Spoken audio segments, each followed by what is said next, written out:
It's Saturday, October 7th, 2017, and inside the Pueblo Railway Museum's D Street shop, a strange creation is taking shape. Several of the museum's volunteers have gathered to build a miniature train capable of carrying passengers out of these 4 small railroad utility vehicles. These 2, called putt-putts because of the sound of their small engines, are designed to carry railroad personnel. This one is called a gang car. It can carry people and lots of supplies. Last and most important is this odd contraption. It's called the Trackmobile. The rubber wheels allow it to be driven around like an off-road vehicle. But it also has metal train wheels to ride on train tracks. Its powerful engine and this special coupler make the Trackmobile capable of moving train cars around in a train yard. All 4 vehicles have their own motor, but it's the Trackmobile that will move this menagerie. A completed group of train cars is called a consist. The volunteers have dubbed this one the Trackmobile Express. Time to take it out for a test run. As with all the museum's train rides, passenger safety is paramount. The builders of the train are now its first passengers. With Paul Brown at the helm, the volunteers ensure that the train travels along the rails smoothly. The hard work of the volunteers is rewarded as the train performs just as they had planned. It's been a productive and satisfying day. Having passed their driving test with flying colors, the team puts the Trackmobile Express back inside the D Street shop. In 1 week, the team will reconvene at the shop to transform the Trackmobile Express into Frankentrain.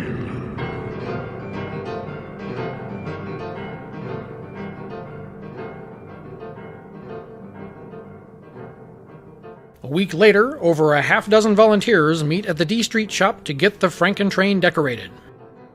Some of them have dressed up especially for the occasion. The inflatables include these whimsical figures and this fearsome-looking Reaper. Power for the lights comes from a generator mounted onto the Trackmobile. After a few hours of decorating, the train is pulled out of the shop for what turned out to be a wind test. The high winds which were forecast provided a good test for the inflatables. After a few quick adjustments, a second test is made, and everything survives the windy conditions. With the tests completed, our Frankentrain heads back into the shop. Our Reaper inflatable seems quite exhausted from the whole experience. Fast forward another 7 days to the evening of Saturday, October 21st, and our Frankentrain is ready to take on its first passengers. The masked man is our Frankentrain driver, Paul Brown. The microphone Paul wears isn't part of the performance. It lets Paul keep in touch with another museum volunteer on the other end of the train. As always, it's safety first. The Frankentrain is off on one of its early evening runs. The clock tower on the left side of this picture belongs to the Pueblo Union Depot. That's where passengers board our train. The Frankentrain ran for 2 Saturday evenings.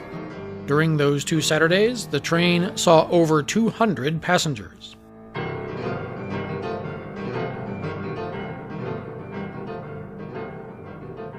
Our big black cat kept watch over strollers while our young passengers were on their travels. One of those passengers deserves special recognition.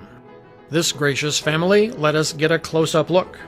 In the 13 years of the museum's operation, this little girl at only 16 days old is the youngest person ever to ride one of our trains. Word has it that she slept through the entire ride.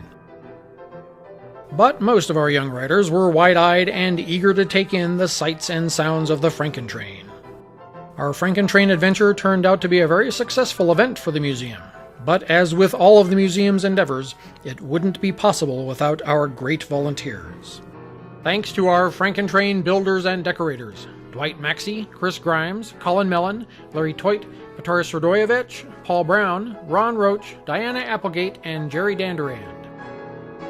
Thanks also to Siggy and Mike Walker and Debbie McDonald, who joined us during the event nights. Sometimes our strange creations seem to take on a life of their own, but we're happy to report that no volunteers were harmed during the creation of the Frankentrain. The Trackmobile Express will be used by the museum throughout the holiday season. The next time our guests see this train in late November, it will be decorated quite differently.